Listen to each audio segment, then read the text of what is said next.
All right, welcome everyone. I'm so excited to see everyone here. We've got a good crowd coming in, so excited to have you all here.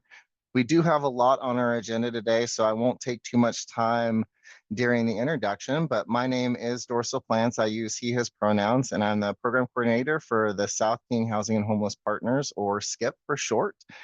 We provide funding and support to encourage the development and preservation of affordable housing here in South King County. So we're really excited to have you all here with us.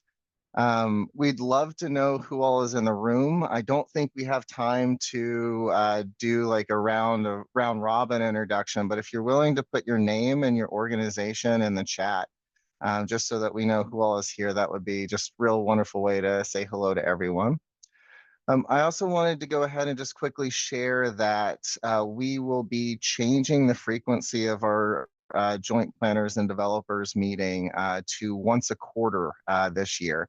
By shifting to once a quarter, it will give Skip an opportunity to just make a better quality meeting as we move forward. So our next joint planners and developers meeting will be on May 28th.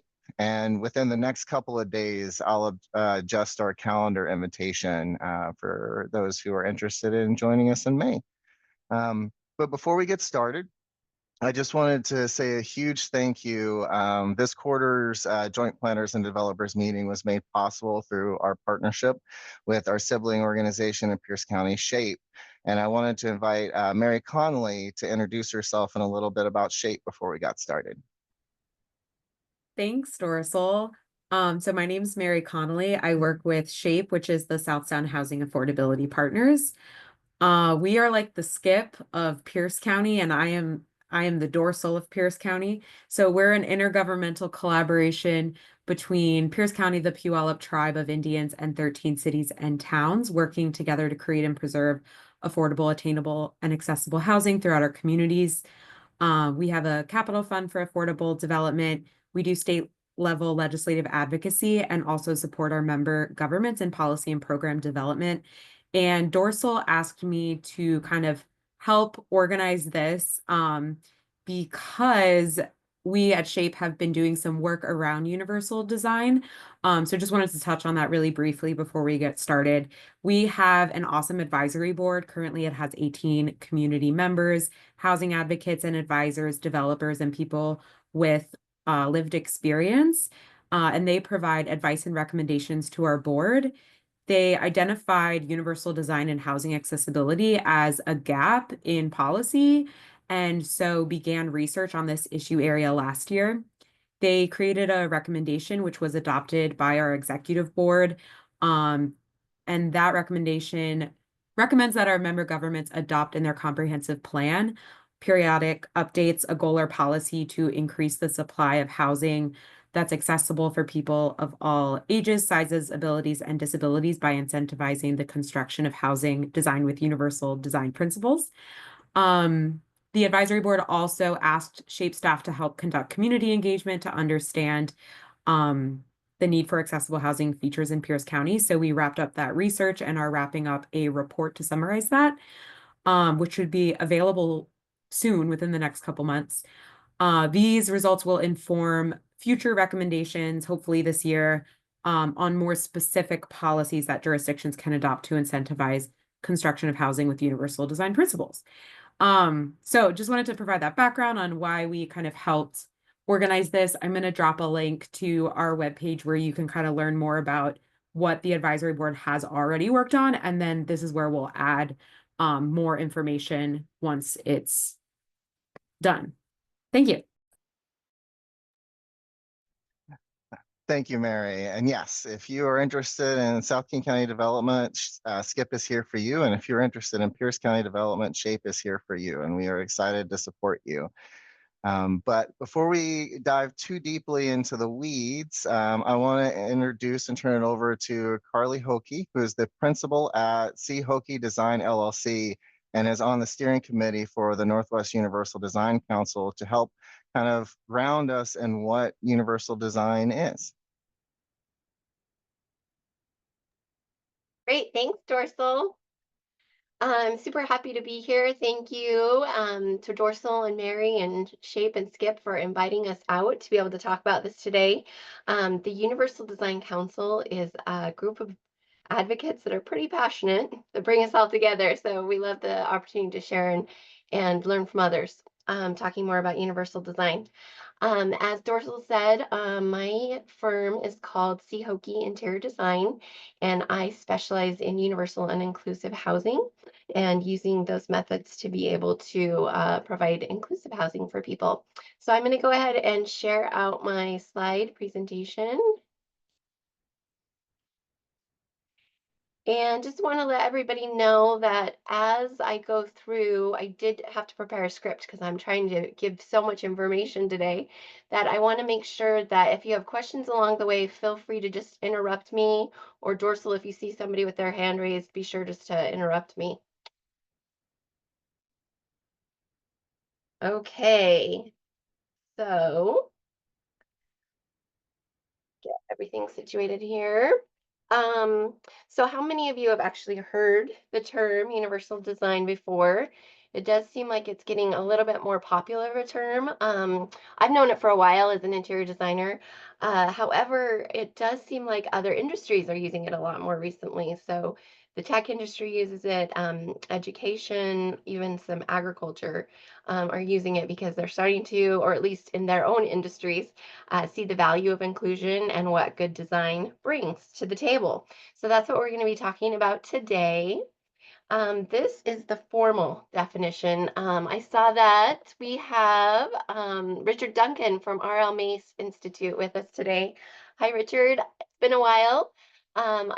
I think you'll be very familiar with this one. This one comes from the R.L. Mace Institute, and I'll just read it out. The design of products and environments to be usable by all people to the greatest extent possible without the need for adaptation or specialized design. So we're going to talk more about what that definition means today, and really talk about the impacts of universal design specifically on the built environment.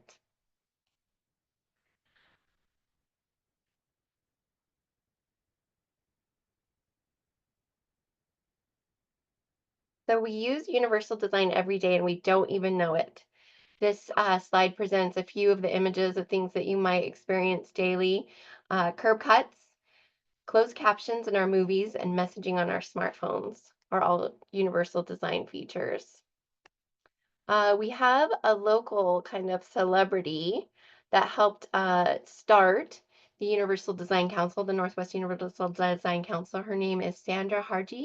She's emerita professor at the Seattle Pacific University. And her way of describing it is that it's an approach to design that recognizes and accommodates the ordinary changes people experience over their lives due to aging and life circumstances. As such, universal design benefits people through all stages, including children and adults.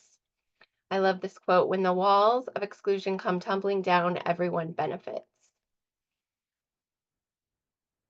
So today I want to dive in to the weeds, I guess, like Dorsal was saying, and talk a little bit about the principles of universal design. And I'll give you a lot of good examples so you'll start recognizing it in the world around you.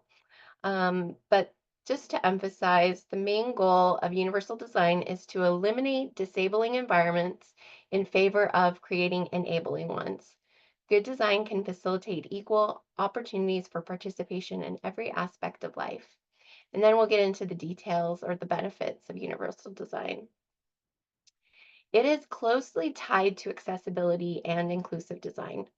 Accessibility is often more of a focus on mobility and removing barriers for people with disabilities, where Universal starts to builds upon accessible design. So it builds upon accessible design and it calls for a creative approach, creative consideration with the full spectrum of the human experience. And then what accessible and universal design combine and kind of lead to is inclusive design. Again, that's another term that's used a lot in other industries, but in the built environment, that really means, excuse me, a human-centered design process that embraces the diversity and uniqueness of a community.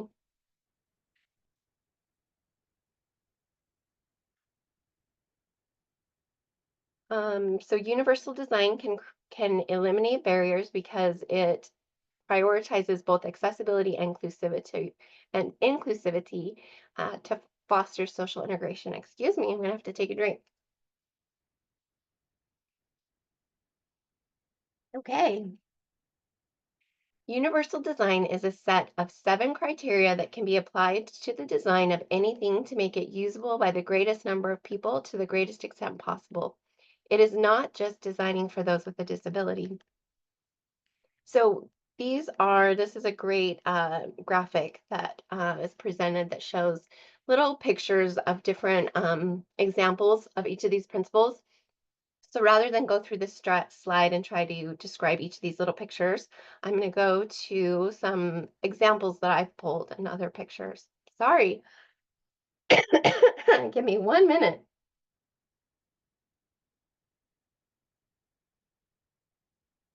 Okay. I had that flu that went around a couple weeks ago and still holding on to my throat and then giving me a cough. Um, so one thing about universal design and the principles that we use to design inclusive spaces is that often people want to look at it as a checklist. Okay, did I follow equitable use? Was it flexible? Rather than looking at it as a checklist, what we try to do is to include it as your design considerations and part of your design process. Because we don't want people just going in and saying, okay, we met the door widths that we need. We have the faucet with a single handle on it. We want people to really expand out and think about the process rather than checking off just a list of what the items need to be. Okay, so going into equitable use. This refers to designing spaces and products that cater to diverse users without discrimination or segregation. An example would include public spaces with seating options. As shown here, table and seat heights vary and are scattered throughout this space. Flexibility accommodates a wide range of preferences and abilities, allowing users to customize or adapt a space or product to suit their needs. This principle encourages designers to create adaptable and versatile solutions catering to different requirements. Multi-use spaces are used for many different activities, as shown here, and the type of furniture selected can support this function. By prioritizing simplicity and intuitiveness, designers create spaces and products that are user-friendly and efficient. An example is clear signage with color contrast and directive graphics. This perceptible information, encourages designers to consider various methods of communication, such as visual, auditory, and tactile clues, to ensure that critical information is accessible to all users. An example includes tactile paving, shown here, which was originally designed for people who are blind, but have also become a great cue for a variety of users. Tolerance for error. If we design for this, that involves minimizing hazards and adverse consequences of accidental or unintended actions. This principle aims to create environments that forgive user mistakes, helping reduce the risk of injury or frustration. Examples include slip-resistant flooring and securely fastened walk-off mats.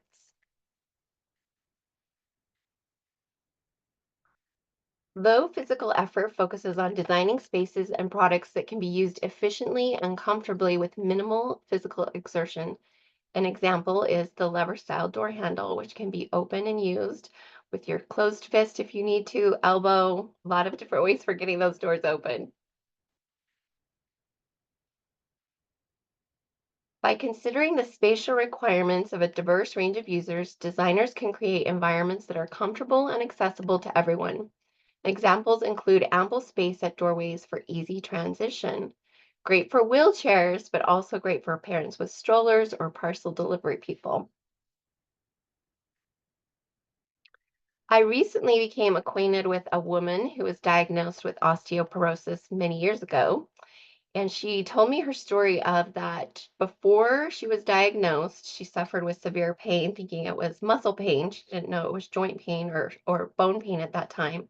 And she was just blown out of the water with this. She was in the prime of her life. She was working as a secretary during the day and taking care of her grandchildren at night. But once she received the diagnosis, she found the need for home modifications.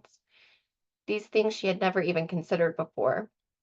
Because of the pain, she was looking for ways to minimize her movement, rolling around the kitchen on an ergonomic chair and adding a lower counter for prep work while she was in the kitchen.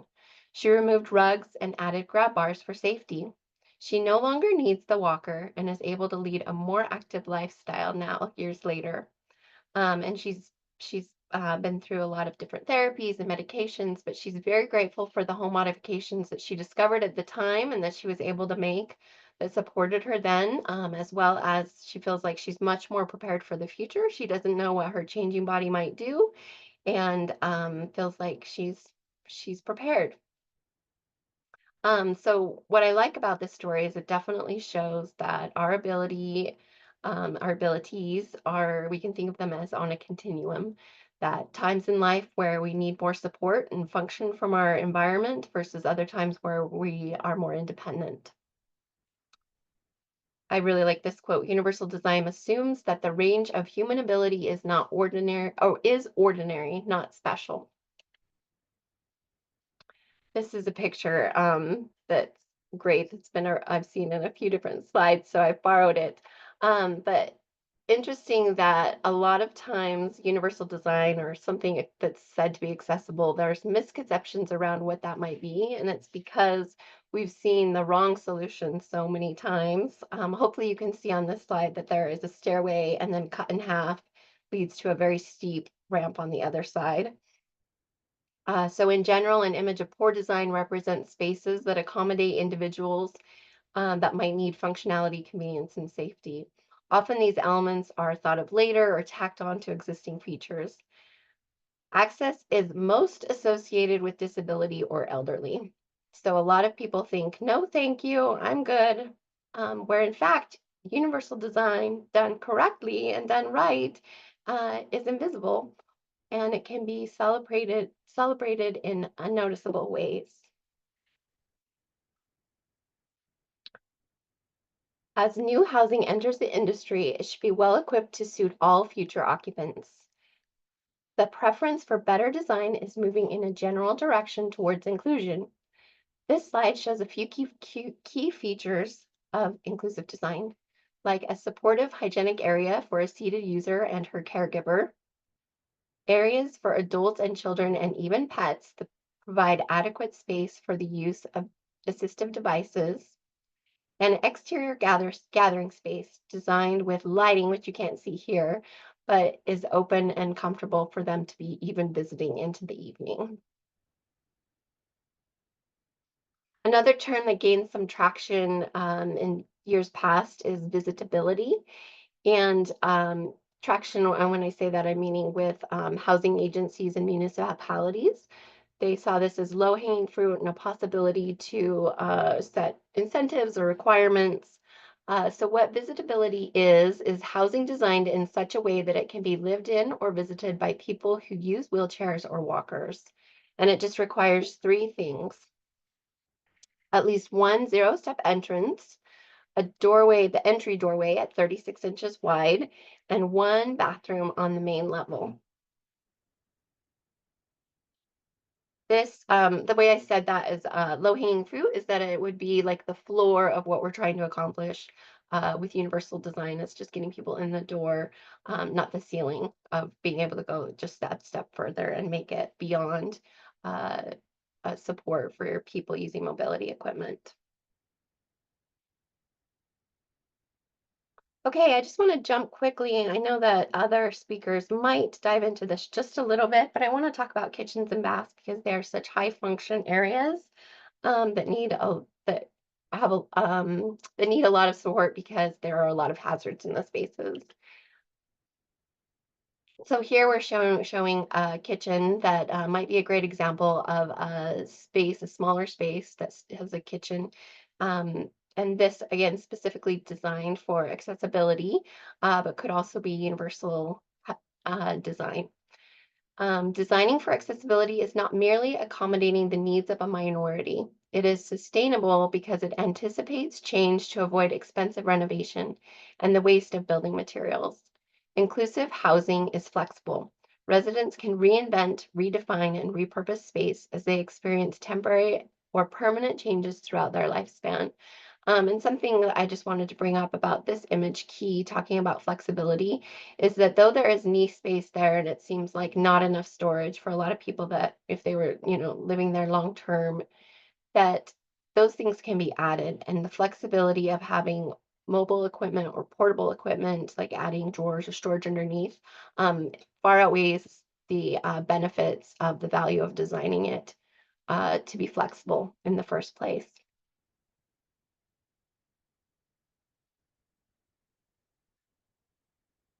Um, this slide shows a bathroom that has what is called a curbless shower. In single-family homes, it has become a well-accepted and integrated design for both small and large bathrooms. Stepping over a shower curb or the side of the tub is a large hazard. According to data on home falls, the most common places people fall in a house are the bathroom due to slippery surfaces. The benefit of a curbless shower are endless. Aside from being accessible, they are easy to clean. It is highly functional while washing the family pet or watering your houseplants as well. And it's also a great solution for small bathrooms. Universal design provides more resilience and sustainable housing stock, ultimately contributing to a more inclusive and sustainable world. It allows for more people to use living spaces without expensive modifications. An adaptable home is designed to allow low cost and easy adaptation to the changing needs of residents. Ultimately, universal design is about recognizing and celebrating our shared humanity and designing environments that reflect the rich tapestry of human experience. Universal design minimizes social exclusion and discrimination, and its application offers potential economic and social gain by better meeting the needs of the entire population. By embracing this philosophy, we can work together to create a more inclusive and equitable world where everyone has the opportunity to thrive and to fully participate in daily life. Thank you. I want to open it up to any questions that people might have about the basics of universal design.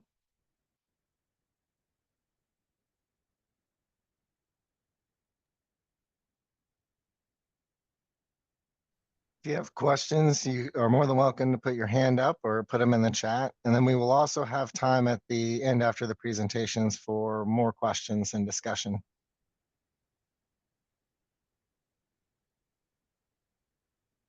Okay, there are no questions. We'll pass it on. Back to you, Dorsal. Oh, there's a question in the chat. You almost escaped. Do you have any information on the cost differences between universal design buildings and those that are not? It is challenging to attain. We've been working on it. I know that others here might be more suited to speak to that than I am in affordable housing. So it really is project by project. I think, Mary, are you sharing that out a little bit with some of the work that you've done?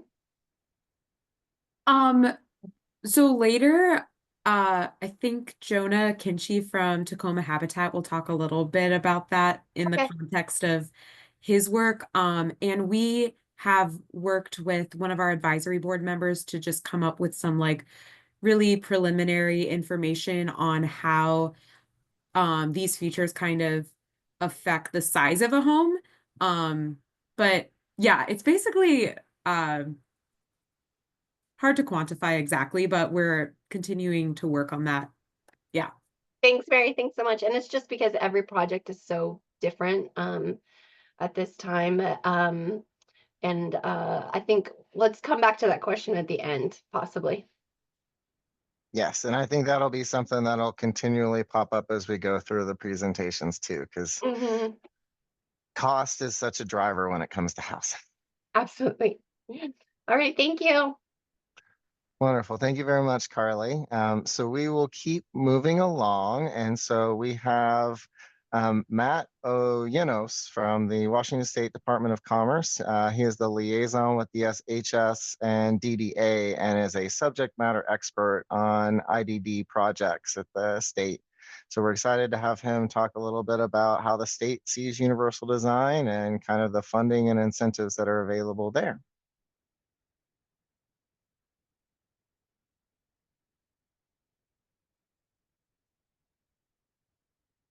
Just a moment as I'm trying to figure out doing the presentation on getting everything to work technology-wise. So turn my camera for a moment. My name is Matt Oyenos. I'm with the Department of Commerce, the Multifamily Housing Unit. And I'm just going to quickly hop into this. I've got a brief slideshow.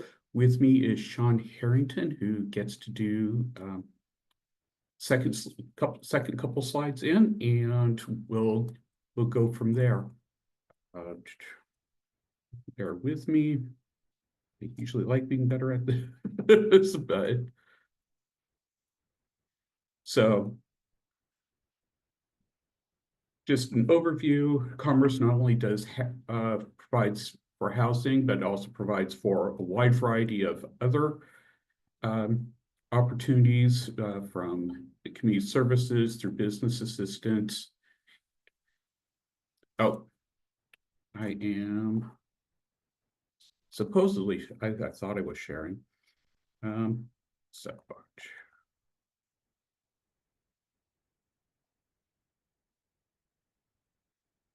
there we are. Found the right screen.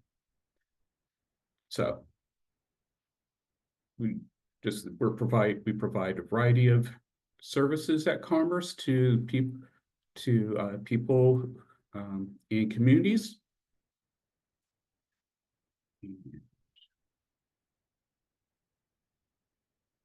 So we're going to start off with questions. Some questions. Sean Harrington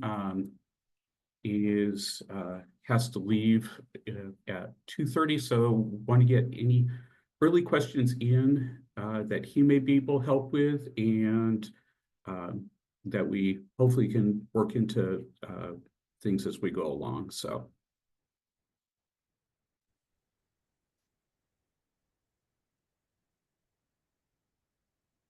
And hi, folks. There we go. Hi, folks. As Matt noted, I am Sean Harrington, and yeah, if you have any questions that you want to throw at us to start with, feel free to do so.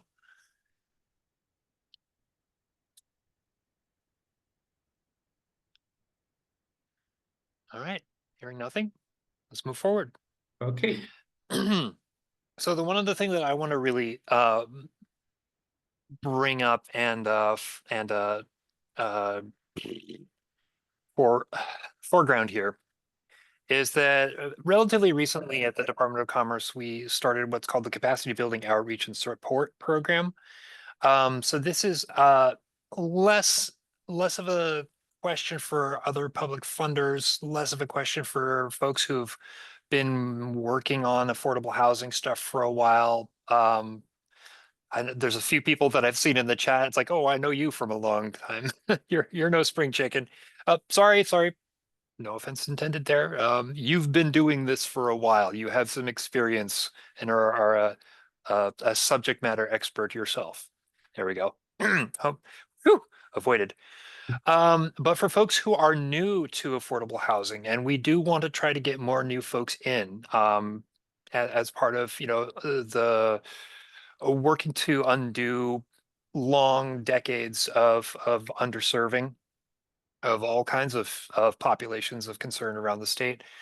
We have tried to make a start on methods to get people who don't have that capacity to draw on to help them develop it. So CBOS, which we say it as CBOS, we can provide some level of direct technical assistance, but we also have some contracts with providers to provide that kind of technical assistance to new organizations they're just starting out. Maybe they know that they want to do a project that has universal design elements. Maybe they're specifically intending on, doing senior project or doing a project for IDD folks with intellectual or developmental disabilities or something along those lines, but they're just not sure how to do it. So we can hook people up with those kind of resources to, you need a project, you need funding, there's sources of public funding, but like, how do those things all get meshed together? This is really what's trying to be done here. So those kind of services can be just project planning, financial strategizing, we're dealing with subjects around site planning and design, and then feasibility analysis, of course. There's a couple of links on here. This part of the presentation is really brief. So we do have on our website, we have a technical assistance form for folks to sort of, submit their questions through. That's a more direct, we will hook you up with one of our providers to see if they can provide you with the information that you need. And then there is the HTF capacity building inbox. So that is for any questions that folks have, they can just send them directly our way and we can see if we can't answer them, we'll figure out somebody who can answer them. And with that, I will yield the floor back to Matt. All right. Thanks, Sean. So starting with the big question for providing for affordable housing of multifamily housing this year, we have the state capital budget. Governor Inslee's budget was House Bill 1216. The affordable housing is in section 1025. So in Governor Inslee's budget, there's 215 million for multifamily rental housing. There's an additional 50 million for affordable housing for people with developmental or intellectual disabilities, and another 100 million for permanent supportive housing. That being said, this is Governor Inslee's budget. Governor Ferguson has not released his, the legislature has not released theirs. Our anticipation on that will be end of March 27th is the number I've heard thrown around. The next revenue forecast is March 20th. So that's going to be a driver on what the capital budget is going to look like going forward. Governor Ferguson, in his budget priorities that he released in late December, early January, had a similar amount to what Governor Inslee had in his budget for affordable housing. He just didn't have include specific pots of money for what goes where. So where Commerce is at in its process, we are in early days. We are starting the biannual investment strategy. So we've started to develop a framework for that. We're held a bit beholden to seeing what the budget looks, what the capital budget looks like before we can go forward with more detail on that. There will be strategy. There will be a period for comment on it. After that, we will be moving to doing our notice for funding availability, and we will be developing that and have comment period, go through and do our education on that. At this point, it will, because of travel freeze we have here at the state, it will be all virtual for the education portion, but we will have multiple sessions of that, so it won't be a one-time thing. And then we are planning on releasing late June, early July for that. Then we have the application review process, which will be, if this falls last year's applications will be due mid-September, and the review process will go into mid-October, late early November, and then awards in I would say January. Not a hard date on that, but last couple of years it's gone out to that. So priorities for scoring for from 2024, the priorities, here's the priorities of scoring that were for the 2024 Housing Trust Fund round.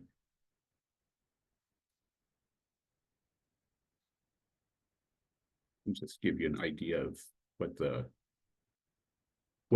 priorities were last year. So as part of the application review process, the Department of Development, the Developmental Disabilities Administration at DSHS reviews the applications that are requesting funding for intellectual and development disabilities. One thing they've looked at very much is universal design last year, and both in just the design of housing and in accessibility, using technology for accessibility. So that's been a driver that they had last year. There's as part of the application review, there's the Evergreen Sustainable Development Standard. It has, Sean's still here, so I'll let him do ESDS because he knows it much better than me. Oh, thanks, Matt. So ESDS is one of the other hats that I wear here at the Department of Commerce. And I do want to point out, ESDS is a requirement of all projects that are funded through us. And there are a number of other public funders around the state that require it as a baseline. It's not included explicitly in our review process. It is not, there isn't, there is a checklist and there is what's called an Evergreen project plan that are involved with Evergreen. The way the Evergreen functions is if you've ever worked with like a LEED or Enterprise Green Communities, it's sort of structured very similarly, where there's a number of mandatories and then there's a number of optional criteria that carry a varying number of points. And while projects that are funded, before we are able to get to contract, we'll have to establish their scoring for Evergreen. And there is a requirement of 50 points for new construction and 40 points for rehabilitation. There's not a, if you score, can't talk today. If you beat that score by a significant amount, there isn't any kind of a benefit. If you get 50, it's the same as if you get 80. And so the points themselves aren't included as part of our review structure. However, some of the most high point bearing criteria are related to universal design. And that's what you can see on here on the slide that we're looking at right here. 8 points out of a total for 50 for new construction and 40 for rehab. That's 15 or 20 points, 15 or 20% of your points, like right there in one go. We do try to encourage folks, because these are sort of, as Carly was pointing out, or I feel that Carly clearly pointed out, some of these are we're not looking for Band-Aid solutions, right? It makes much more sense and it's much more cost effective if you're taking on these kind of decision-making points earlier in the process of developing a project. Trying to put in a ramp when you've already designed a stairway, it's clearly going to be more costly than having designed a ramp to begin from the beginning. So that is all I will say on that point for now. I did notice there is a couple of questions in the chat. Dorsal, I'm sorry, did you want us to address questions as we went by, or did you want us to wait on those? You're welcome to address them as they come by if you're able to do so. Oh, okay. So I did see, please forgive me if I'm messing up any pronunciations of names. Ismail Mohammed, I saw, are there any prevailing wages requirements for ESDS? Not through ESDS itself, but prevailing wages are a possibility. They could be triggered through other elements of public funding. ESDS is available for nonprofit, for-profit rental or ownership. The thing that I will say there is that the state, the multifamily housing unit really only can, it gets a little bit complicated, but really we can only enter into contracts with nonprofits. If you're doing a tax credit project, a big tax credit project that will involve a for-profit, but through the partnership element, it becomes eligible. ESDS does apply to both rental and ownership, home ownership, although there are different elements that are applicable to some criteria. They just don't make sense for home ownership, but they do for multifamily rental. Mary, I saw your question. Do you have statistics on how often HTF recipients score on these points? I'm assuming that you're meaning how often people have pulled those universal design points. Yes. I honestly don't. I didn't come to this meeting with those points in my back pocket. I'm sorry. So I can't give you that information. But we do try to, and we are moving towards really stressing with folks the need for integrative design decisions early in processes. Because again, you know, if you're coming at it, you've already got your award and you're just like, oh, this last thing that I have to do before I can get my contract signed, then it's probably too late to be having these kind of decisions. You know, that's the kind of like, well, maybe if we changed from this paint to that paint, we could score points and that would get us over the hump, right? Way too late in the process for talking about things that can be very fundamental to the way a project is laid out. So anywho, I think I'll any more questions? Oh, sorry. So this was, a follow on to what Sean was talking about with kind of with the additional costs that universal design may impose, just as a matter of fact on construction. It is the cost per unit is a number, but it is not the only number. So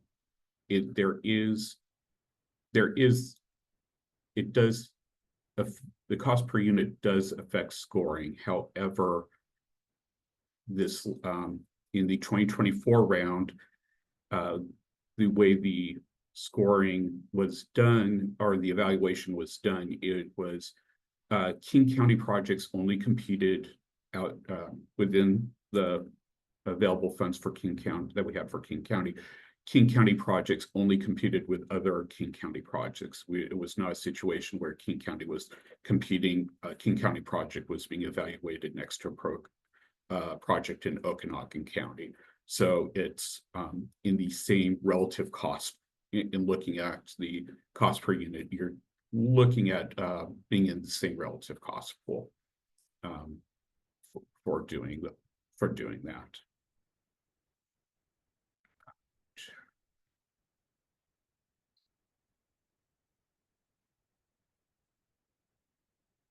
So as I scroll down, I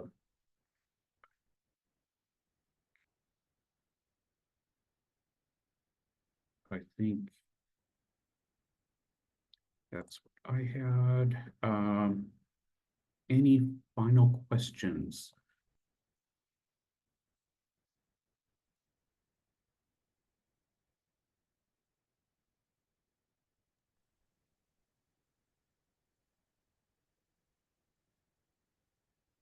If not, I will stop sharing. Let's see, actually we've got one more slide. We have I'll send this out to Dorsal after the meeting. Has both my and Sean's contact information on it if you have further questions for us. And thank you for inviting us along on this. Thank you, Matt, and thank you, Sean. Matt, I have one just kind of quick question.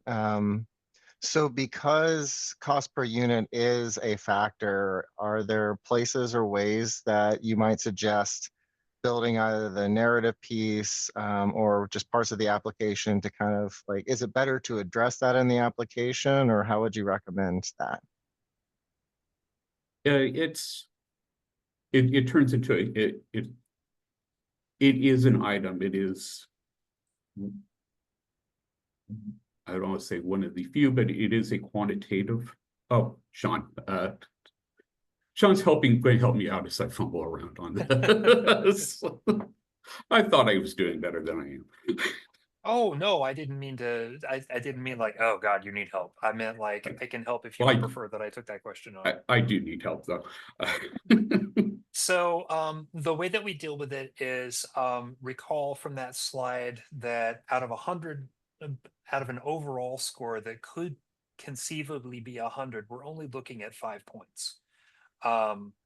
So, I mean, basically, we don't consider cost per unit as a washout factor. So unlike with other funders, say for instance, if you're familiar with the Washington State Housing Finance Commission, if you're doing tax credits, they have a definite per unit cap. We don't recognize a per unit cap, but we do score relatively. So, a project with a per unit cost of $200,000 versus a project with a per unit cost of $500,000. Obviously, that first one is lower cost, so it'll be more competitive there. But again, referring to those numbers, that's only 5 out of 100, whereas a much larger chunk is what we consider what's called the scope or housing model score. And that really is where we're looking at the narrative, where we're looking at making sort of a little bit more in the way of qualitative judgments on a project when we do our review. So if a project is relatively high cost, that's not in and of itself a problem. At least from the perspective of it's not something that will get a project kicked out of the round. If it's a high cost, a comparatively high cost, and it isn't really well explained why those costs are high. So it can be a high cost project, but if the applicant does a really phenomenal job of explaining, we have all of this great UD stuff that we've built into the project, then that would conceivably score quite high on the scope and would balance out and possibly be more competitive. Does that help? Yes, thank you very much. And thank you, Sean and Matt. You did a wonderful job, so we appreciate you both being here. All right, we will keep going along, and we will move from the state level down to the local level, where I know my passion is. I'm very excited to introduce Becky Fry, who is the long range planning principal planner for the city of Redmond, to talk a little bit about the code changes and incentives there in Redmond. And thank you. I'm really excited to be here today. We've been working on this for a number of years, so happy to share what we've done and where we've landed and where we're going. We've been doing a lot of code changes, a lot of policy updates that we adopted with our comprehensive plan last year, and we've implemented our first stage of incentives last year, and we're expanding on them this year as well. So happy to share all of that. Other communities, like as mentioned earlier, the visibility piece seems to be low-hanging fruit. So a lot of communities across the country have started with that. It's really easy to do those 3 or 5. It depends on the community items that they want to do in the visibility Some communities have gone a little bit further and actually called out universal design, and there are some regional conversations in our area about universal design potentially as a part of project ranking. And so we're looking at expanding that with Mary and Dorsal and our Arch equivalents here in King County, trying to see if we can use that as a part of ranking systems. You've seen that there's some IDD housing funding and some other pieces and parts. What we've been really looking at is what we can do as a city and how we can look at how our community can address areas that have excluded people in the past in our built environment. We want to be more inclusive in our housing, but we also want to be more inclusive in our entire community, our playgrounds, our neighborhoods, the whole entire thing. So we began our discussions early in 2020 about just equity in our built environment and what that looks like for people of all ages, all abilities, different sizes. People transition over time. Things happen temporarily. You might be in a wheelchair while you're recovering from an accident or something like that. People have shared their experiences about how, oops, this made I couldn't leave my house, because X, Y, and Z, I couldn't get around, or I got to this block and all of a sudden I had to turn around and couldn't go anywhere. I got to the bus stop, but I couldn't get out of the bus stop because there's just the design around the bus stop. So we've been gathering all of that feedback from our community, asking them very detailed questions like Mary has been doing with her community about what are our needs, what are the biggest needs for our community members, what would make you more safe, more independent, how would you feel more connected to the community, how do you feel you belong in the community? Because a lot of people were telling us that they just really didn't feel like they were considered. And so we've been going through this, like I said, for a long time. As of last year, we did adopt our comprehensive plan. It included a new community development and design chapter that really focused on inclusive design and how we design our spaces. And so we have intentionally built a complete chapter around how we can be more inclusive with our design of our community. And that is, again, not just all community members with disabilities. We're looking at all ages, all genders, all cultures. So today we'll really focus in on the different abilities, but we've gone much further than that. In our community design section specifically, right off the top, our very first statement is to really emphasize universal design. So a good chunk of this update was incorporating universal design into our comprehensive plan as a high-level goal for the community.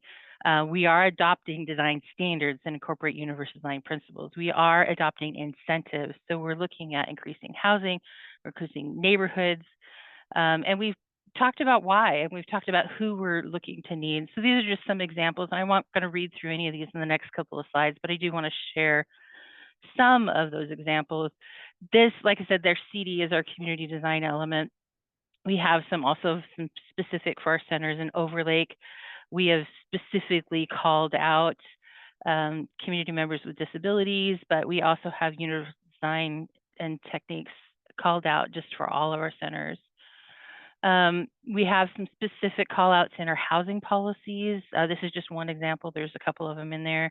But again, we've specifically called out increasing housing with universal design principles, increasing housing for adults with intellectual and development disabilities. That is a specific call out for Redmond. We have the Microsoft main campus has about 200 plus adults with IDD in their supportive employment program. Many of them don't live in Redmond because we don't have the right housing. And we have a really strong push for the last couple of decades about living close to work. But if we don't have the right housing near the jobs, then we're excluding certain people from that goal and that vision of living close to work.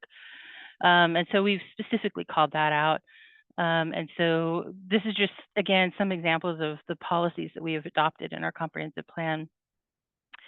The community really was focused on that. Again, IDD housing was a super high priority.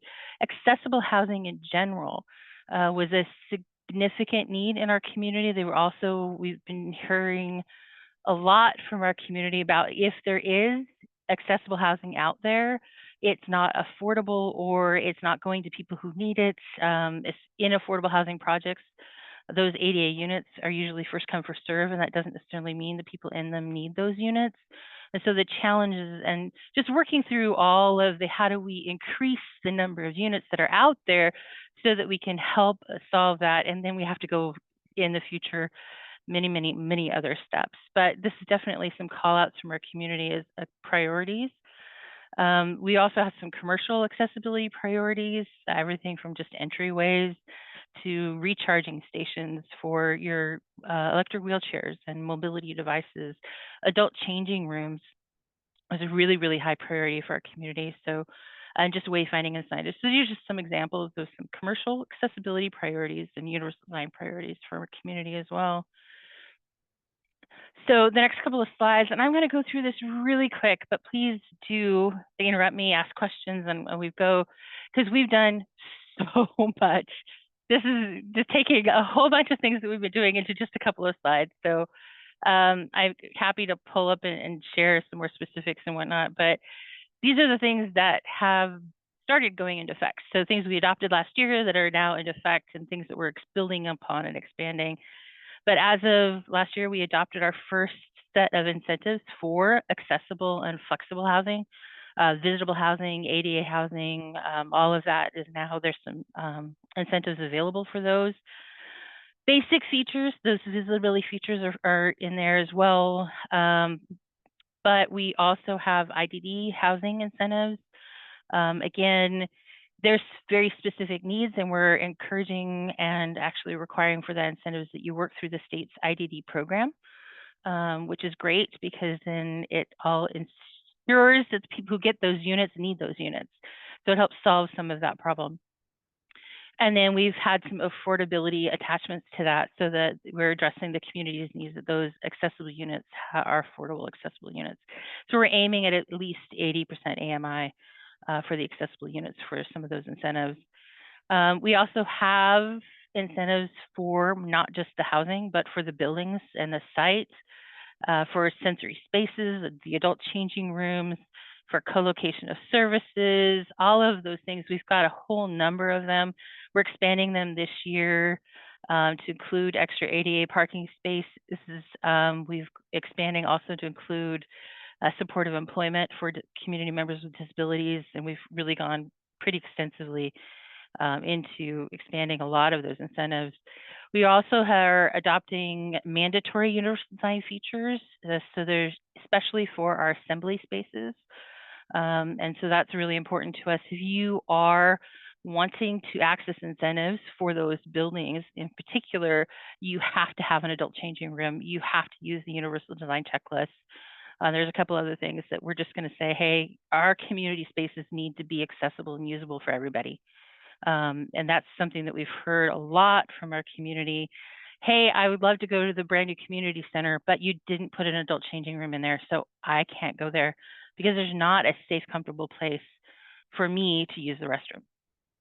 So just basic design features, we were thinking it really is important to make sure that all of our community members can use all of our community spaces. And then we've also adopted some mandatory universal design considerations for our parks and plazas and open spaces. That'll expand in the future, but we've got some of them in there and they're already live and they're going to expand it a little bit more. And we're working right now on updating our design standards to include a brand new section, a whole complete section on universal design within our design standards in our zoning code. So lots and lots of things going into effect or already have been adopted and went into effect January 1 from a code perspective. There's a couple of other things though that our community specifically asked for. These are just some examples that came through really early on in our community engagement. Our community engagement, by the way, also included walk and roll tours. So people actually went out in the community with their devices and their particular experiences we're walking through with them and say, this is a challenge because of this. And so this is why. So that was super helpful. But we had somebody tell us, hey, I have a van that's been modified to accommodate my specific electric wheelchair, and I can't use any parking garages in Redmond because the ceiling height is too low. And I can't get out of my van if I go into those parking garages. So we've amended some of our parking garage design standards.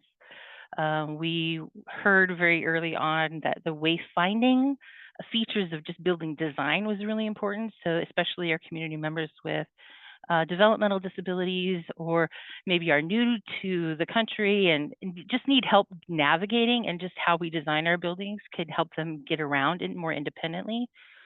And so just a bunch of pieces in there, just making sure that they can get around from block to block. So these are just some examples of some community initiated universal design code updates that went live January 1. We are also kicking off an inclusive neighborhood pilot project. We have done several inclusive design pieces in all of our centers, but we're taking our Marymore Village and making that a pilot project. This is near one of our brand new light rail stations. It will be a pilot project because we're hoping to test out some things and get some experience from that, and potentially then go further and just say how we can make all of our neighborhoods more inclusive. But we're looking specifically to add in housing for community members with disabilities. We'll definitely have a lot of incentives around that. IDD housing. We were looking at the buildings, the sites, the blocks, the public spaces, the jobs again. One of the things that is a little bit challenging is the recent state law updates with the design standards. Y'all can't have mandatory design standard regulations for inside of a building. You can only regulate the exterior of a building from a design standard standpoint, and that has gutted a lot of what I wanted to do with our pilot project. So those of you out there with legislative work, there's some unintended consequences of, you know, the cutting back the design standards to make it easier to build housing. Well, when you're cutting back, you're limiting our ability to have inclusive housing, because I can't now mandate these features that make that housing usable for everybody. So it's just one of my passion areas right now. It's like, oh, that's annoying. Wanted to do a whole bunch of things this year, and now I can only do part of it. But we are kicking that off, and we're going to go with what we can do. But again, it's beyond housing, but we're definitely doing a lot of housing. And then really super exciting, we developed a list of possible future projects from our community engagement, and we shared that with our community and our council last year.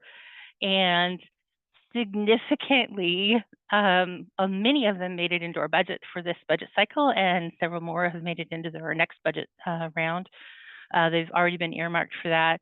So we are kicking off an inclusive wayfinding program and a whole bunch of other things. So as you can see here, there's a lot of inclusive design, universal design work that we're looking to do. And it's as detailed as updating our engineering for our design details. That's going to take years to get through, because engineering and re-engineering our community standards are time consuming. So this is definitely several years worth of work. But I hope it just gives you some examples of what a community can do, what a planner can do to help implement universal design and help get more inclusive housing and more inclusive neighborhoods. We do have a lot of resources on our webpage that I put together on inclusive design and universal design. There's a whole ton of resources for planners who are interested in diving deeper about how to plan for a more inclusive built environment. But I will try to get back over the screen where I can see comments, because I can't do that right now. Let's see. Chat. I think there are just 2 from me so far. That's great, Lori. Oh yeah, okay, so here, any policies or systems for matching? Yeah, no, we do not have any matching ADA unit programs right now. We work with Arch for our accessible, our affordable units, right? So Arch manages our affordable housing for us. potentially be working through some conversations with them to see if there's ways that we could do a matching from there. The only thing that we have been able to do, like I said, is the IDD program, because if you are with the IDD program through the state, they manage the users, like Arch manages our affordable units, they manage the tenants of the IDD units. And so every single IDD unit through the state's program qualifies for that unit. And so we've been able to do that by tying it to that program, but the actual just ADA units to ADA need, that's something we'll have to continue working on and seeing if there's a way that we can tackle that problem a little bit later. The bill, I'll have to look up what the bill number was, Mary. I'll send it to you. It was the design standards. There's a whole series of regulations on what we can and can't do for design standards anymore. Okay. And one of the line items was it has to be outside. You cannot regulate the inside of the building. Got it. Thank you. So, we have a really, really robust incentive program. If anybody is interested in that, I'd be happy to share. A council just last night gave their preliminary nod to that. So we'll go for an adoption, and that'll go live at the end of June with a whole bunch of other code updates that we're doing. That expands all of the inclusive design citywide. So it's pretty robust. So we're pretty excited about it. Any other questions or anything I can chat a little bit deeper about?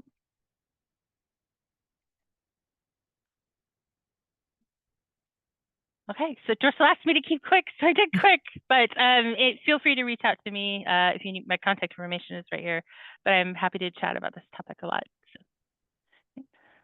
Thanks so much, Becky. And I'm going to be introducing our next speaker. But also I'll just say that as I was foraying into this concept that I knew nothing about last year, Becky was so helpful. She provided our advisory board with their first presentation on the subject, and she has just been a wealth of knowledge and information and helpfulness. So I'm going to present our next speaker, who is Jonah Kinchy. He's the Director of Construction at Tacoma Pierce County Habitat for Humanity. He's been a builder with different Habitat for Humanity affiliates for 8 years and has a total of 20 years of experience in affordable housing creation, preservation, and advocacy. And he's also a member of SHAPE's advisory board. So he'll be talking about how he incorporates universal design principles into his builds at Habitat. And I'll turn it over to you, Jonah. Thanks, Mary. Nice intro. You make me sound pretty great. So, but as she noted, I work for Tacoma Habitat for Humanity. Obviously not in King County, but I've been around the affordable housing sphere for pretty much all of my career in different capacities. And it's really, I'm new to this area a couple years. So it's really great to be involved in conversations like this. Meeting Mary was a great start to all of this. And now being a part of the SHAPE Advisory Board is just me getting to know what everybody else is doing out there for affordable housing. So let me share my screen. Let's see this. How'd that work? Does everybody see that? Should be a PowerPoint. Yes. Great. There it is. So we at Habitat build affordable home ownership opportunities. So it's a little bit different than, say, multifamily or commercial applications when we apply universal design. Obviously, we're a nonprofit, and costs are always a concern. And I know there's already been some questions about that. I'll address some of it, kind of how I see it from my side of affordable housing world. But really, it doesn't cost that much with pretty thoughtful and simple implementation. You know, everyone else kind of so far has talked about sort of those levels of visitability, accessibility, ADA, and I feel like there's just a wide spectrum, and they all have their particular importance in our housing. And sort of the goals of your project really should think about those. Now, some projects are obviously going to come with requirements to have some ADA units, commercial properties, and community centers have all kinds of other universal design needs. But I'm going to talk about it from kind of a single family home, residential home ownership standpoint. But it's honestly kind of simple the way that we approach it. So let me talk a little bit just about Habitat for a minute. We build new construction units and are in the middle of a pretty large renovation program. Hey, Jonah. Yeah. Sorry, real quick. We're looking at the screen. I don't think it's in presentation mode. Can you double check that you're sharing the right? Well, it's weird because I see it on 2 of my screens. And yes, I think you might be sharing the other one. Sounds good. Note. Let me see here. I mean, you could watch it in presentation mode. There's no secrets on the future slides, but let's see here.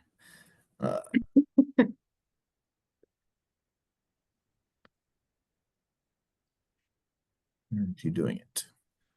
Screen 3, screen 2. Doesn't make any sense. This one. That one.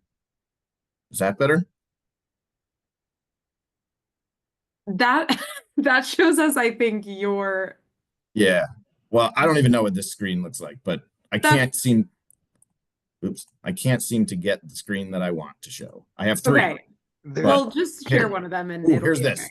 Here's this. That's it. Good job. Yay. Okay. Anyway, Habitat Basics. Yeah, we build new and renovate homes.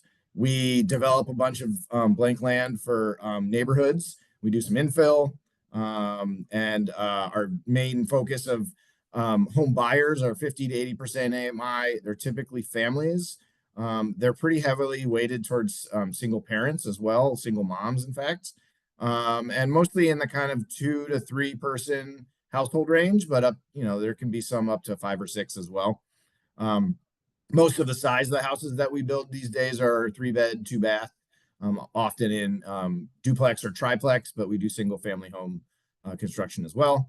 In the last year or so, we started a land lease model for permanently affordability. So we retain ownership of the land. The homeowner owns the house, and then there's a 1.5% fixed appreciation rate over the course of the person owning the home. That way, that if that person moves on, that house has a covenant on it to be sold to another person that qualifies in the income range. So that keeps it permanently affordable, doesn't lose them to the market. Most of our labor is volunteer based. I've got a great team of crew leads and site managers and project managers that run all the volunteers, but that's my little plug for coming out and helping us build. If you're down this way, we always need volunteers. And then of course we rely on donors and partners, some really great local, state, federal partners. We're in the middle of a big capital campaign for our renovation program, and some really friendly vendors and contractors that keep our cost down as much as possible. Where we're building kind of all over Pierce County, as the name implies, a lot in Tacoma right now. We're down in Lakewood in the middle of a project, out in Spanaway and Puyallup doing some renovations. And the future kind of looks like we'll be moving out of Tacoma some, and hopefully getting some more county-based housing outside of the city, just because there's needs everywhere. So as you can see, we've got a lot going on in the future.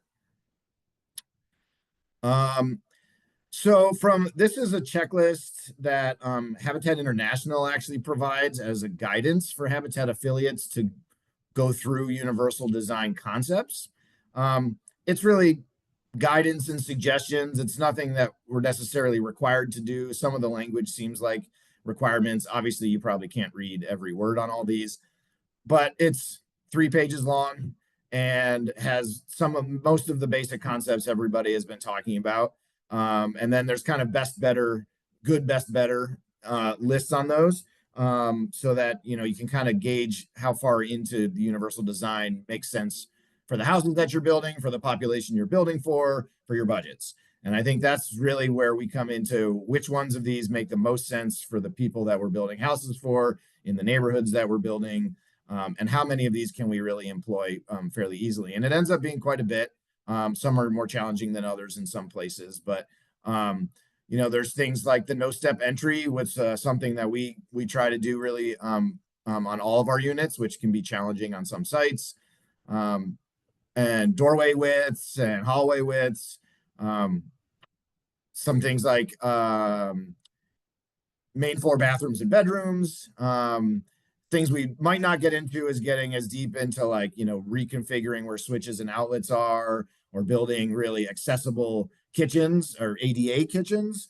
But one of the kind of general concepts that we do is let's do all the hard stuff now while we're building the house and while we're designing the house in particular, so that it's a lot easier to adapt a house from somebody that may be able to use light switches and walk around the house freely now. And in the future, maybe they need a walker, or maybe they lose some mobility in their hands. So what can we do now that make it a lot easier for them to adapt the house later? And then some of the concepts are just easy, like putting on lever handles instead of knob handles, that are pretty low cost upgrades. So we use these principles.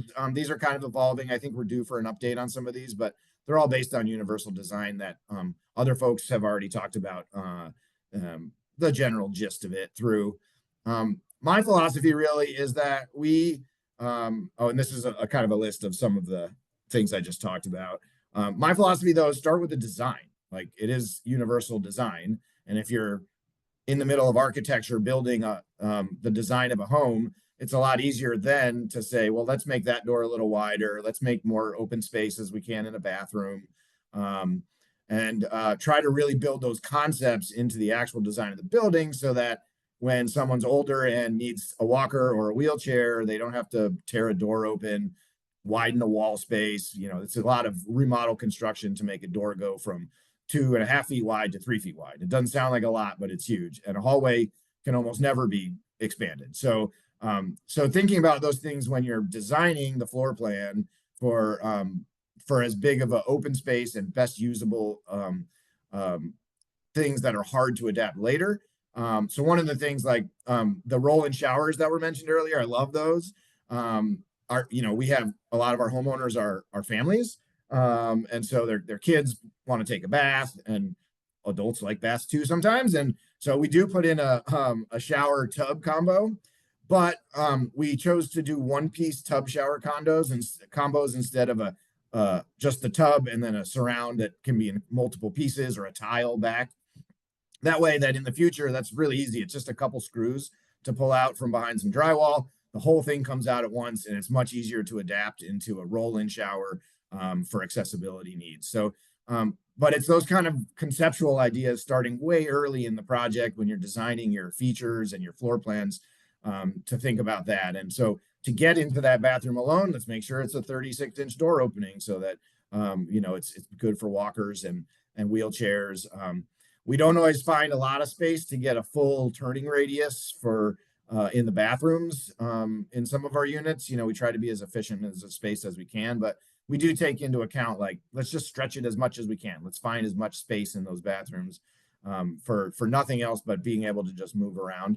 And then while we're building, you know, we pick lever style handles.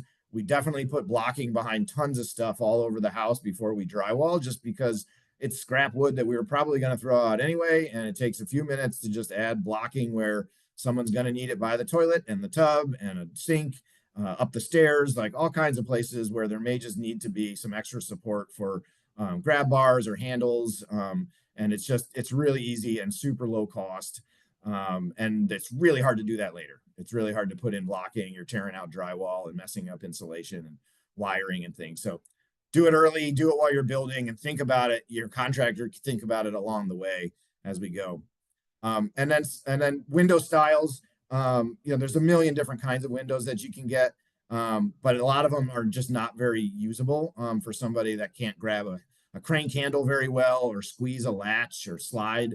And some are just really simple, like lift sliders. Often, you know, they'll have a latch, but they're really easy to just push with one hand. Some that are really closer to ADA, where they make sure the latch is down low and to the side, so someone in a seated position can slide them. So it's just about thinking about what your needs are for that, and think, is that worth the maybe slight extra cost to put that in now to save a future change later, which would be much more expensive. This is the floor plan that I've been kind of designing. This is not the final version, but this is pretty close. But you can see this is a duplex. The entryway we wanted to make sure was wide enough to get in. Obviously, it's 2 stories, so it's not really full ADA. And in fact, we don't build anything to full ADA unless we have a particular family in mind that requests true ADA accessibility, and we would do that for that. But you can see the main idea was a big, wide open space for flexible use, an open-ish kitchen for people coming and going. This is a sit-at bar right in the island there, so that there's plenty of flexible sitting space. So it's elevated with higher stools, homework space for kids, and then an option to put a dining room table or just have a bigger couch or play area for the kids. Storage space is always a premium, so we try to squeeze in wherever we can, under the stairs, next to the stairs. And then you can see obviously a bedroom and a bathroom on the first floor. So those are kind of our main principles of the design for visitability and accessibility. And then like I said, we don't specifically build a kitchen for roll under. Those are I love that concept, but it can be for people that don't need that now, it can sometimes feel a little awkward, or you lose all that cabinet space when you wish you had different now. But some of those are easily adaptable later for more accessible features. And then you can see in the bathroom, there's not really a ton of radius in there for turning around, but we really tried to stretch the wall. In fact, we opened up the back of that building a little bit to try to get a little bit more space into there to be able to at least have, not just a super tight bathroom. Upstairs is kind of irrelevant because unless they have a way to get up those stairs, which they could have a chair to get up the stairs, and in which case there's blocking behind that wall to get one installed. But we still try to keep, the hallways reasonably wide, and but we really focus on the accessibility and visibility downstairs. This is just a little detail of our no-step entry, which we really hold firm. We've been doing these sort of combination slab and foundation walls so that at the entryway, which is on the right drawing there, you come in from the right and you would just walk right into the building without a set of steps above. There's other ways to do this with a crawl space, with some dropped floor systems and things. But, as that detail showed earlier, where the steps with the really steep ramp as half of the stairway, that's not really a good solution. And often in denser neighborhoods with smaller yards, there's not the room to really get a 20-foot long ramp from the sidewalk up to the house. So we try to make this in our site designs, and our finished floor elevations all kind of line up really well so that it's really easy to walk from a public sidewalk up to the front door and into the house without having to do any steps. That's another really important one that can only really be figured out very early in design. And of course, a really hilly site is just going to be impossible. Even back before you start designing your unit, if those are important principles for you, find a site that's pretty flat from the sidewalk to the back of the property, and it really makes it a lot easier to attain some of these. So that's a good transition. Does the existing grade allow for that no-step entry? Is this a spot that makes a lot of sense for universal design, accessible, visitable spaces, and ADA space? Well, if not, then you are going to probably have to expend a lot of money on lifts and elevators and things to make sure that people can access them, and that does make huge impacts on budgets. We try to get as many units per acre on sites, so that also means limited, like I said, ramps or space for other places for long, accessibility. And land is expensive, so we all want to kind of pack it in there, but we can design those spaces smartly so that we can have still accessibility. Some challenges that we find when we're talking about these concepts with builders is that it's new and different, and new and different can sometimes be scary. So kind of walking through a builder for what this really means early in the project, and making sure that these specific features are spec'd in drawings and in construction specs. It's not that challenging once you kind of figure out what it is, but at first it sounds like you're being asked to do a lot of new and different things that a builder might not be used to. So just starting those conversations early and being very specific in your detail specs about what you want really makes it easy for a builder. And then, of course, the big one is cost, right? And some of them do have added costs. You know, rocker light switches are a little bit more expensive than flip light switches, but they're really nice, and you can use your elbow or your shoulder to turn lights on and off. Some of the windows can be a little more expensive if they have special mobility adaptations. But things like doorknobs, and we were talking, you know, dollars, $10, not hundreds of dollars per doorknob. You know, I think a lot of things all go back to design. It doesn't cost anything more to design a 36-inch wide door than it does a 34-inch wide door. So the door itself may be a little bit, but we're still, again, talking $10, $20, not hundreds of dollars.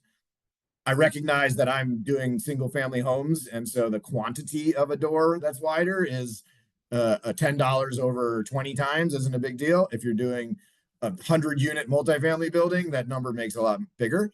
But still, it's a percentage, right? And I think it's really pretty small as long as you're thinking about it early and you've planned for it and you have details. It's really not that big of a deal, and many things are just no cost as long as you think about them ahead of time. And then this big one, it's like this gets confusing to a lot of folks. I don't think in this space is very confusing, but universal design is not fully accessible ADA compliant units, and you can have on the spectrum. I think I started with that from basic visitability, you know, cheap, easy things to do, to all the way up to being a fully ADA unit and anywhere in between. And I think it's universal design. It's for everybody, right? So ADA units sometimes aren't for everybody, though anybody could live in one. Those are really designed for people that need those special features. Whereas universal design, kind of everybody can. And then it just kind of goes back to that. Oops, did I? Yep. So yeah, that's the idea is designing early, start early in the process. Keep your end users in mind. You know, some features may be worth the dollars to spend if you're trying to target a population that really does need more than just simple door handles and light switches. And then engage the builder early. So and then, you know, the future adaptation's easy to accomplish. If you kind of think about these, then later it sets up the project all the way through the project and then through user for success. I didn't do a great job of doing my contact information here at the end, but that's kind of it. So that's what Habitat does. I know it's some people here really talked big concept stuff, and I think from a simple builder side, we can incorporate some of those big principles into really simple solutions that make every house that we build a little bit more convenient for everybody to use, have guests, and age in. One of the things that Habitat prides themselves in is a huge high percentage of our home buyers that initially buy a new house stay in it for their life, or at least the mortgage. So these are lifetime homes for someone who buys a house when they're 35. They're going to be 85 at some point, and they're going to need things like those features. And we have the opportunity to build one house really well. So we spend that extra time and money to build them so that that person can live comfortably their whole life in our houses.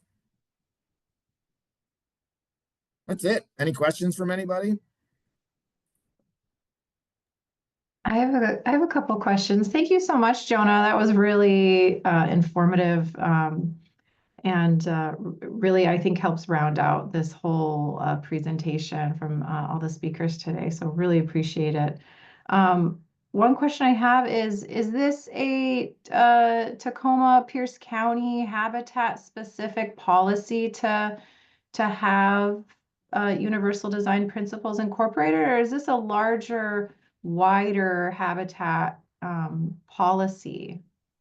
Yeah, we're each affiliate, right, we're Tacoma, Pierce County. There's King County and Kittitas County. Basically every place in the country has its own affiliate. There's like 1,200 affiliates around, and we're all governed by Habitat International.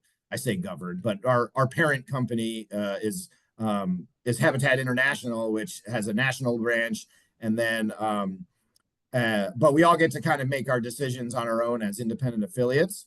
That said, that policy, that 3-page kind of guidance document that I showed earlier in the presentation is actually part of Habitat International's support guidance for affiliates. So there's hundreds of pages of documents like that. There's a whole construction design guidelines. That's like a tiny excerpt of it. There's all sorts of guidance as affiliates need it, because some affiliates are very small and inexperienced. Some are huge and have been doing it for years. We've been at it since 1986. And King County, Habitat is even bigger than us, and so it's kind of a pick as you need the guidance. But that particular universal design guidance is in the national guidance of construction standards for Habitat across the country. So again, you can kind of pick and choose which ones you want. They do have the good, better, best. I think if International had their druthers, everybody would be doing the best on all of those, but it really comes down to your needs and your population and your budgets. Thank you. And then I had one more quick question about the tub shower Sure. concept. So I am a boring bureaucrat, so I don't have a good reference for what it means to have that Sure. in order to transform it later. I've seen I have one of those like 1990s tub shower combos made out of plastic, right? But Right. is that what you're talking about? You can modify Yeah, I mean, that, there's a bunch of different ways to do it. Often you'll see just a tub get installed and then tile around the 3 sides, at 6 feet tall or whatever. Or maybe in your case, they put the tub down and then there was a wall on the left and a wall on the right and a wall on the back that they installed in 3 separate pieces. And maybe there's trim tile around all of that. A single piece is actually a molded fiberglass surround, the top part around the 3 walls, connected in one solid piece all the way to the tub. So it doesn't ever leak because it's thick fiberglass and there's no seams to glue or overlap. And then it really just gets attached to the framing with a couple screws at the bottom of the tub and a couple around the top. And then the drywall kind of goes over the screws to cover it up with some trim. And so what makes it easy is that should that need to be torn out later, you're not ripping 100 pieces of tile off the wall with all the adhesive behind it, or trying to peel off those plastic glued pieces to the back of the tub and then ripping a tub out. It's just a half a dozen screws and a little bit of drywall repair after. And whatever you're going to do after with a roll-in shower will fix all of the damage that you may do. So it's just easier to pull out one big piece than 100 little pieces, or even just 4. And you can get them, they're pretty cheap. They're, I don't know, $800 or $900 may not be cheap, but compared to doing a full tile and a tub and the flexibility you get with it, it's pretty inexpensive. Thank you. It's so helpful. I appreciate it. And just a last call for questions. Jonah, thank you so much. It was a privilege to get to hear you speak today. Sure, anytime. I love talking affordable housing, and you might be able to tell I love what Habitat does. So yeah, let me know if you have any questions. I'm sure my contact stuff is in this invite.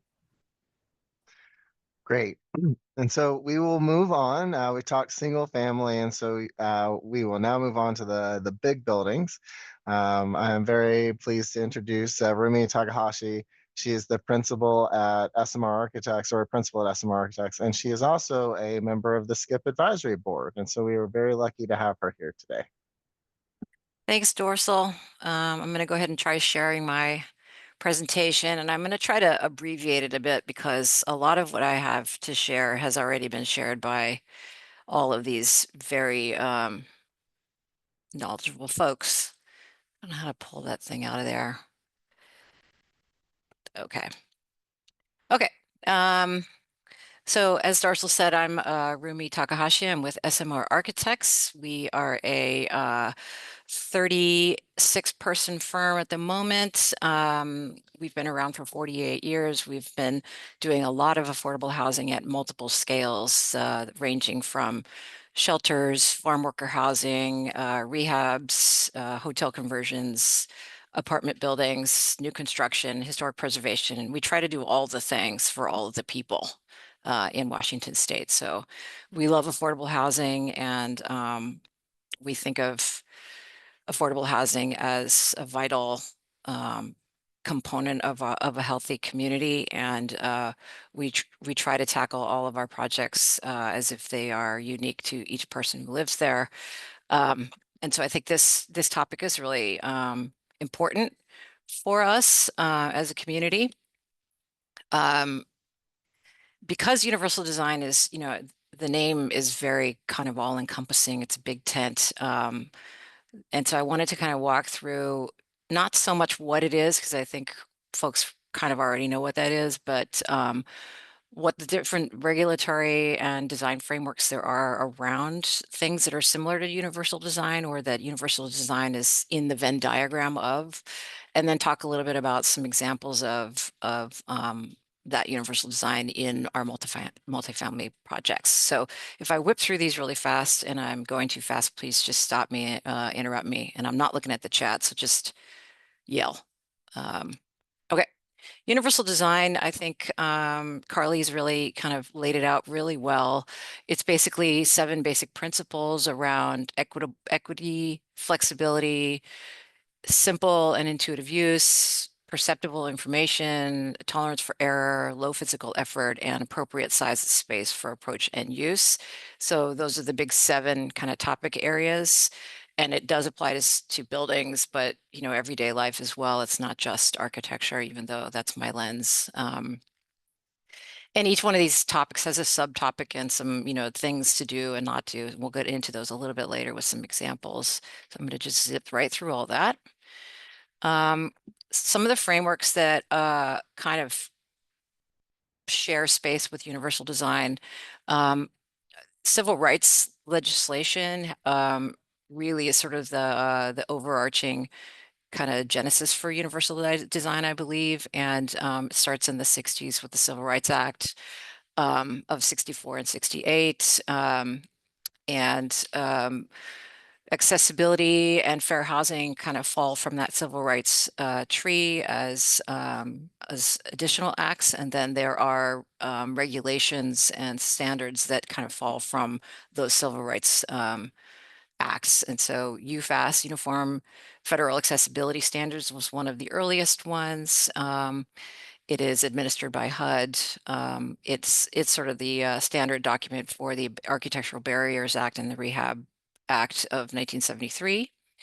And then we got into the Fair Housing Act of 68, which was an amendment of the Civil Rights Act. And there are a couple of newer standards there, Fair Housing Act Design Manual and the Fair Housing Act Design Guidelines with the supplements.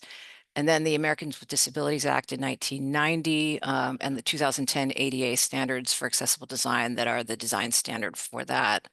Then we have some national kind of building code related standards. We have the International Building Code, and we've gotten, we're up at cycle 2021 moment right now, but 2024 is already being written and has been written.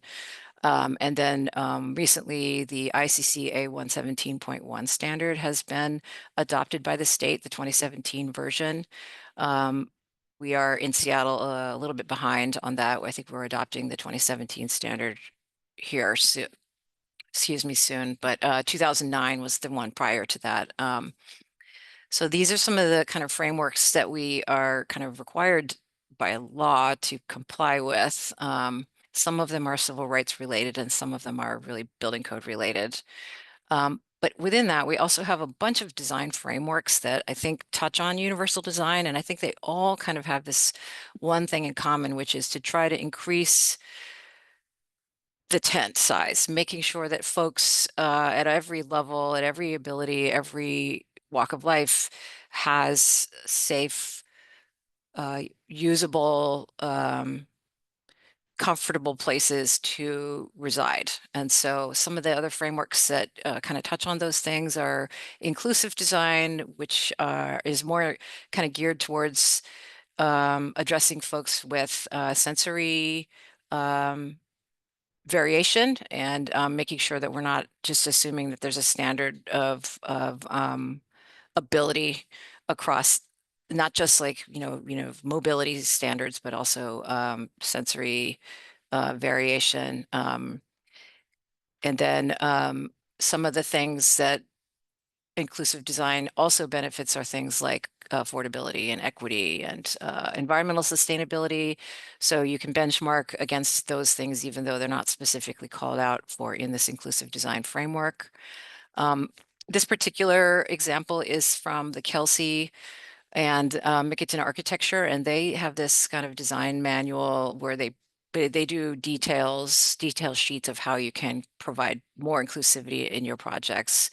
And there are, you know, they're laid out sort of like this, where you have the impact area is the mobility and height, and it gives you like, well, in closets, here's what you can do. You can add another shelf, you can make it more accessible to more people in different reach ranges. So I highly recommend taking a look at that framework. It's really interesting, and probably a lot of what we're already doing, but it's always nice to have a well laid out graphic kind of reference for those things.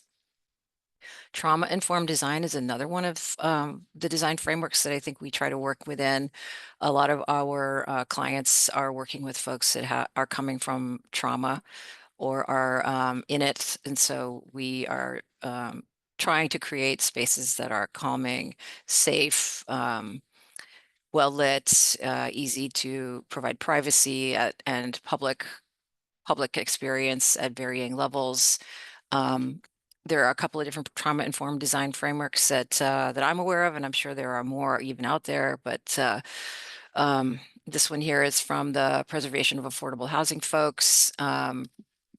And they have a great website where they're talking about all these different principles of trauma-informed design, and then the way those principles can be kind of translated into design features. So that little graphic there with the kind of ribbons of connection. Another really great website. This is one of their graphics talking about where trauma-informed design can come from, what kinds of trauma there are, and how, you know, we may be able to address some of them through environmental design. This one's from Shopworks and University of Denver Center for Housing and Homelessness Research, and they have several manuals and resources for reviewing how to go about trauma-informed design. This particular one has some core values, the 3 C's of designing for health and healing, which are choice, community, and comfort. And then there are these areas of focus within that, those 3 C's. Again, really well laid out website, great resources for folks to consider using or talking to one another about. So we also heard from Department of Commerce today, and this is kind of where we're getting zoomed into Washington State. This is the Evergreen Sustainable Standard that was discussed as a affordable housing requirement for projects that are receiving Housing Trust Fund dollars. And I believe that the Washington State Housing Finance Commission also uses Evergreen Sustainable Development Standard for their projects reviews. So the one criteria in this ESDS framework is the Beyond ADA Universal Design criteria. It is optional for 8 points, and there are several strategies that you can employ to hit that point total.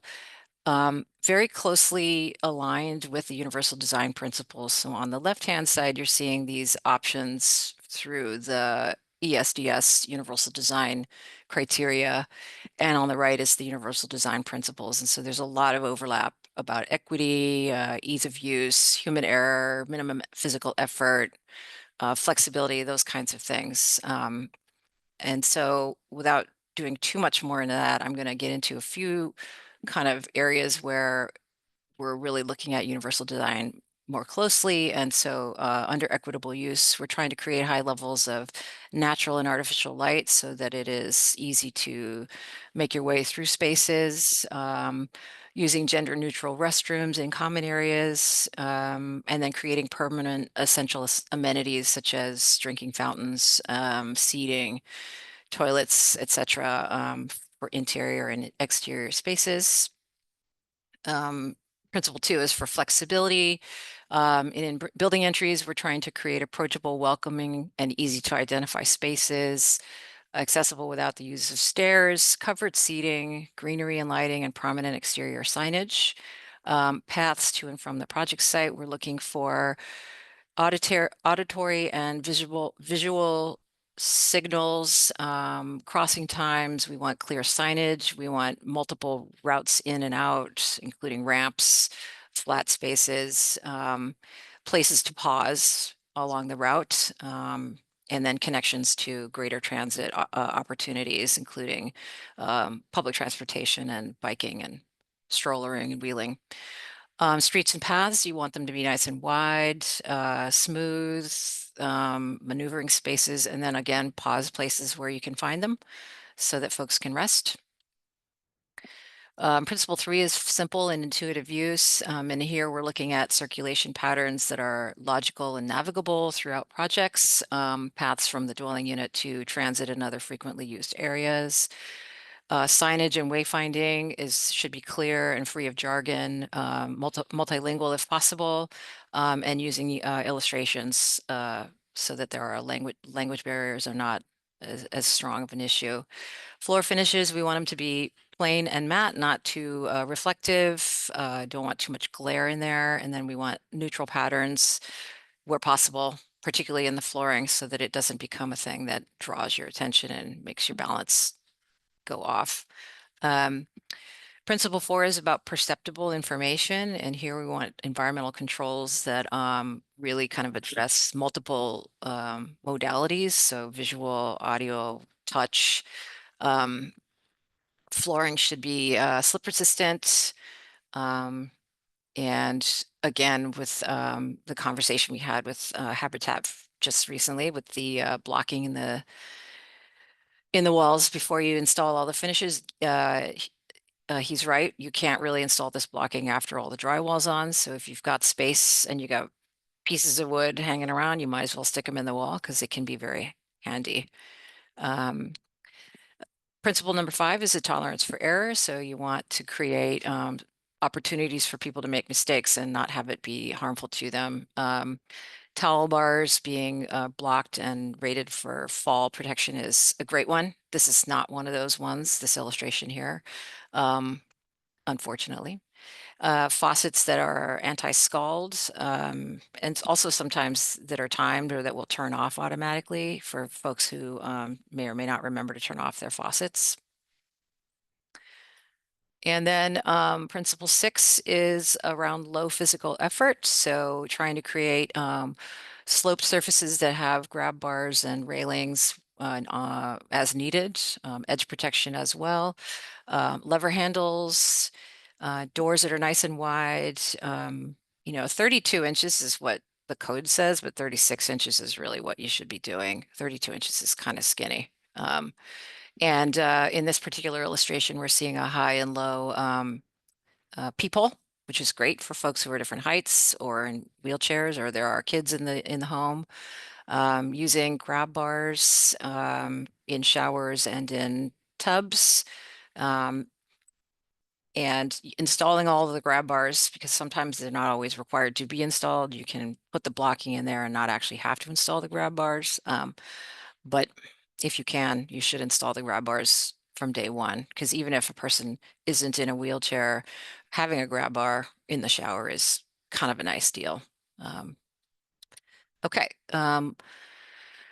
Low physical effort. Again, with environmental controls, we want it to be easily navigable, switches and controls to be at the right heights without a lot of grasping and turning. We want a route through units and also through spaces that is nice and wide for folks who are using wheelchairs and walkers, and space to turn around in a space or in a hallway or a corridor. Pictured on the right here, we have railings in the corridors as well for folks who have mobility challenges, and having an opportunity to grab onto something solid is always a helpful thing.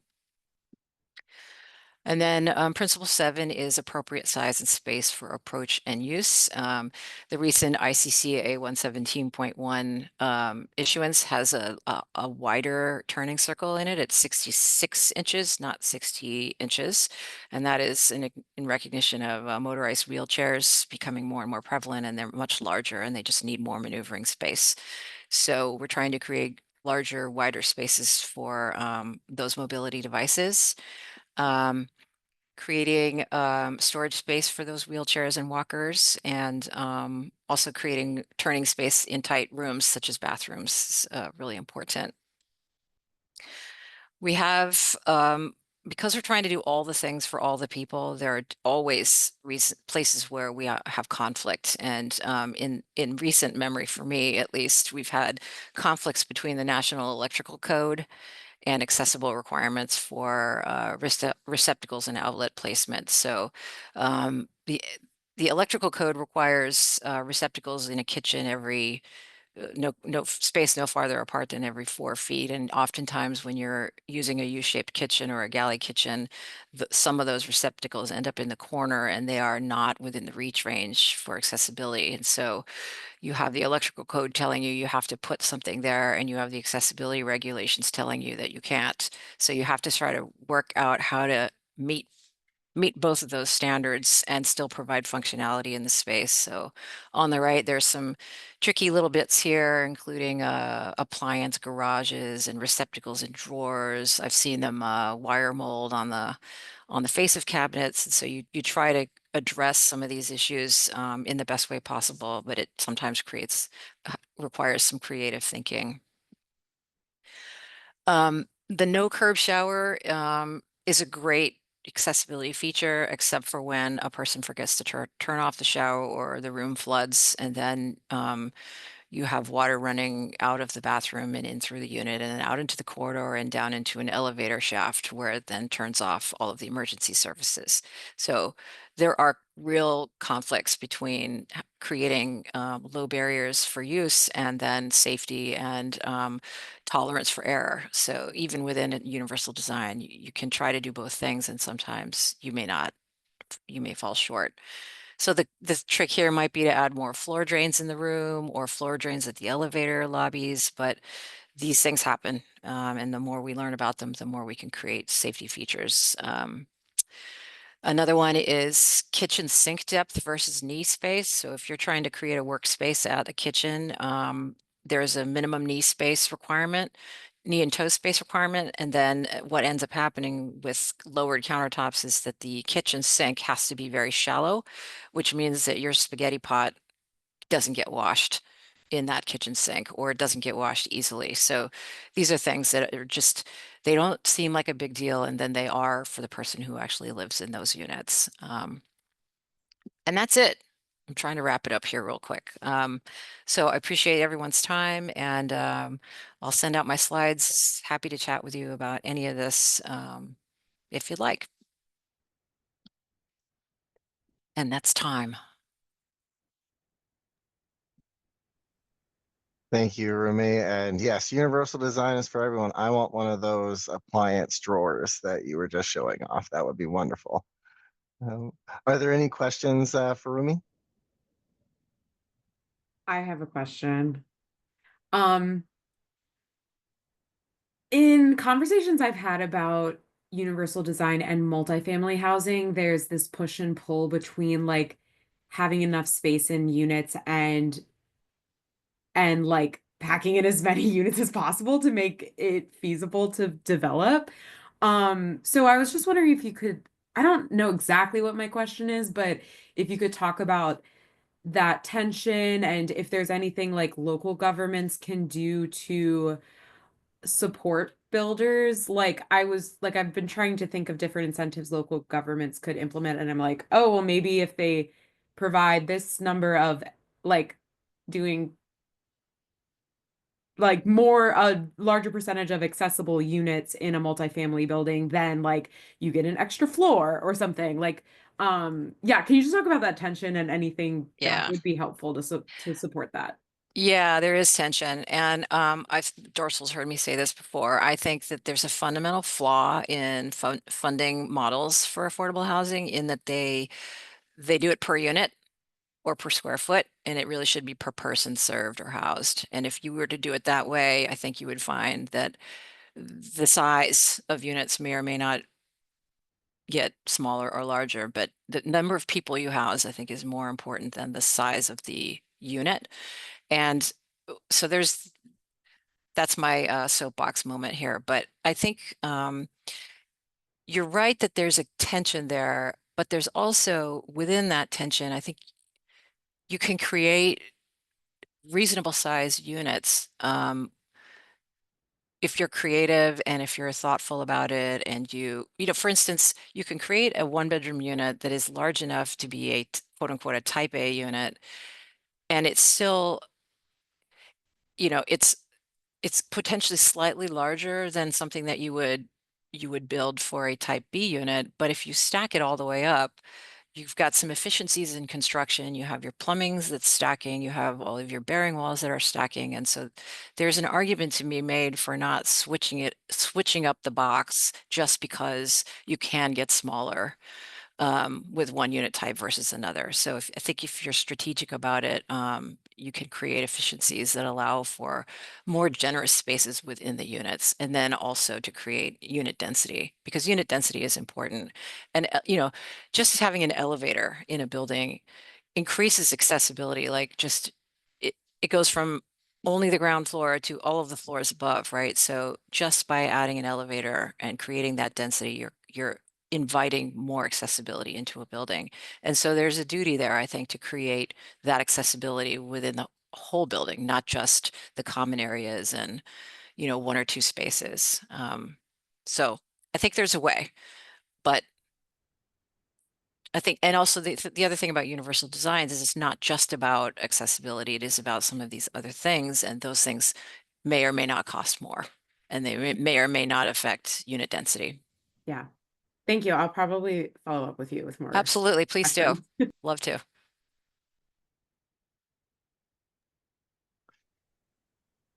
We do have a question in the chat that is not specific to you, Rumi, but would love to have you or any of our speakers take a stab. But how can we as a region better match those universal design, ADA design units with those who actually would benefit from those features? Oh, that question is something that we've tackled so many times. We've talked about it and we were thinking about it. It would be really nice if we could somehow create a regional registry of those units. And I think Dorsal and Mary, I don't know if you were in the last conversation we were talking about this, but if there was some better way to everybody to understand where those units were, and because somebody who's currently living and working in Redmond might be able to use an ADA unit in Bellevue. It doesn't have to be in Redmond, right?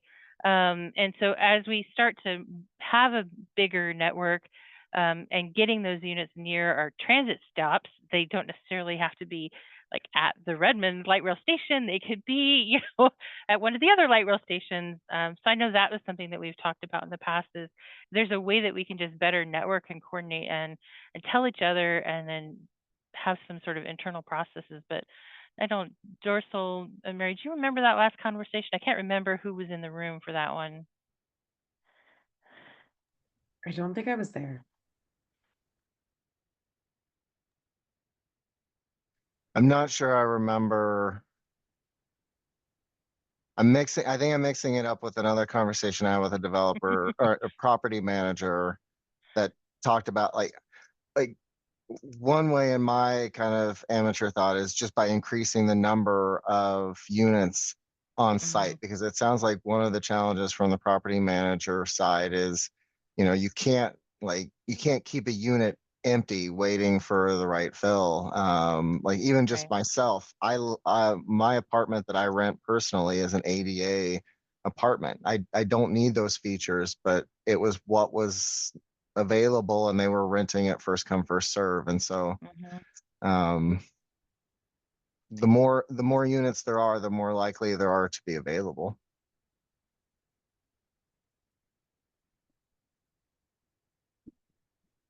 I think that's definitely true. I do think understanding and having a common shared list of who's in need of those units, so that we can help. As soon as a unit goes online, there's probably a huge 3-year waiting list. If you could get to the right list, you could fill that, and you don't necessarily even have to go looking for a tenant. You could just, hey, who's the next one on the waiting list? Yeah. We are at time. So I want to thank everyone who attended. I will be sending out the slide decks and the recording that will have contact information. This was a lot, and I really want to thank all the presenters who took what could be a year-long college course and tried to cut it down into 20 minutes chunks for each of us today. And so my hope is that this is just the beginning of a conversation around accessible housing and universal design. If you have any other questions, Skip would be happy to answer them, as well as Shape. And I will put my contact information in the chat, Mary, if you haven't already. I would invite you to do so as well. But yes, thank you so much. The next Joint Planners and Developers meeting will be on May 28th, and I will send out information about that here in the future. But thank you all very much, and I hope you all have a pleasant rest of your day. Thanks, Dorsal. Thanks all.